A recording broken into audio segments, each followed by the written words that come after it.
रियासत उत्तर प्रदेश के संभल में हालिया तशद्दुद का जायजा लेने पहुंचे समाजवादी पार्टी के 15 रुकनी वफ्द को पुलिस ने रोक दिया। एसपी खायदीन ने हुकूमत पर गलतियों को छुपाने की कोशिश पर नुक्ताचीनी की। संभल में 24 नवंबर को होने वाली तशद्दुद के बाद हालात पुरअमन बताए जा रहे हैं। ताहम इंतजामिया ने शहर में बाहर के अफराद पर दाखिले पर 10 दिसंबर तक पाबंदी लगा दी है। समाजवादी पार्टी का एक 15 रुकनी वफ्द संभल में होने वाले तशद्दुद के बारे में मालूमात इकट्ठा करने के लिए हफ्ते को शहर का दौरा करने जा रहा था, लेकिन हुकूमत ने पुलिस की मदद से उन नुमाइंदों को संभल जाने से रोक दिया।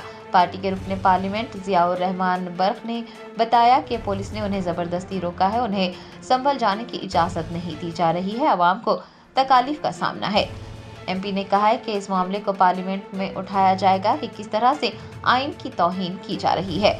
दूसरी जानिब समाजवादी पार्टी के रुकने पार्लियामेंट इकरा हसन ने बताया कि समाजवादी पार्टी का वफ्द संभल वाक़े की तफसीलात पार्टी के सरबराह अखिलेश यादव को देने के लिए संभल का दौरा कर रहा था, लेकिन उन्हें रोक दिया गया। पार्टी के वफ्द को मुख्तलिफ मकामात पर रोका गया है। उन्होंने पूछा है कि संभल जाने से किस तरह से रोका जा सकता है। इस मामले को पार्लियामेंट में उठाया जाएगा। संभल जा रहे थे, हमारी पार्टी की डेलीगेशन जा रही है और हम कोशिश कर रहे थे कि हम वहाँ पहुँच सके। जो वहाँ पर घटना हुई है, जो हिंसा हुई है वहाँ प्रशासन द्वारा, उसका सही जायजा लेके कौन अधिकारी इन्वॉल्व थे, कौन कौन लोग इस मामले में, इस घटना को किन लोगों ने अंजाम दिया, उसकी जानकारी लेकर हम अपने राष्ट्रीय अध्यक्ष जी को सौंपने वाले थे और उस पर कार्रवाई भी करने की मांग करते, उसी के लिए हम पहुंच रहे थे। लेकिन जैसा आप देख रहे हैं, पहले 30 तारीख तक हमें बोला गया कि कोई नहीं जा सकता, इसलिए हमने आज का प्रोग्राम बनाया था, लेकिन आज भी हमें रोका जा रहा है। अब 10 तारीख तक इन्होंने रोकथाम रखी है।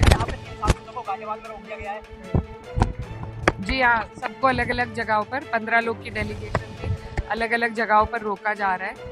हमें समझ नहीं आ रहा कि लोकतंत्र में इस तरीके से कैसे ये रोक के अपना काम कर सकते हैं।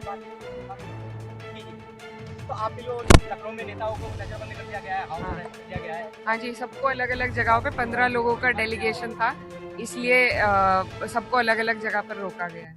तो आगे की क्या रणनीति रहेगी आपकी? आगे देखिए, जैसे ही हमें बंदिश खुलेगी हम वहाँ पर पहुँचेंगे ज़रूर, और सबसे पहले जायज़ा लेकर, और वैसे भी हमें फ़ोन के माध्यम से भी लोगों से संपर्क हो रहा है, तो जानकारी तो है, लेकिन हम वहाँ पर पहुँचकर अपने लोगों की हिम्मत बढ़ाना चाहते थे। और जो कार्रवाई है उसकी मांग हम लगातार कर रहे हैं। संसद चलने नहीं दी जा रही है, लेकिन जैसे ही संसद में मौका मिलेगा, सबसे पहले हम, जब तक संभल के मुद्दे पर बात ना हो, हम चैन से नहीं बैठ। सरकार ने एक जांच कमेटी गठित की है। जी हाँ, और हमारी यही मांग है कि इसमें जांच कमेटी में जो अधिकारी हैं, जिनकी लापरवाही की वजह से 5 लोगों की जान गई है, जिन्होंने हत्या करी है, उन पर भी सख्त से सख्त कार्रवाई हो। Germanten super speciality hospital national award winner doctor Mir Jawad Zar Khan, German trained senior orthopaedic surgeon and director, माहिर डॉक्टर्स डॉक्टर वासिफ आजम और doctor Bharavi Chanduri, senior cardiologist और दीगर डॉक्टर्स नुमाया खिदमत अंजाम दे रहे हैं। Robotic surgery, advance cath lab, MRI, operation theatre, ICU, 2D ultrasound जैसी सहूलियात से आरास्ता कॉर्पोरेट लेवल हॉस्पिटल। वाजबी फीस में हर मर्ज से शिफायाबी के लिए Germanton super speciality hospital, Attapur.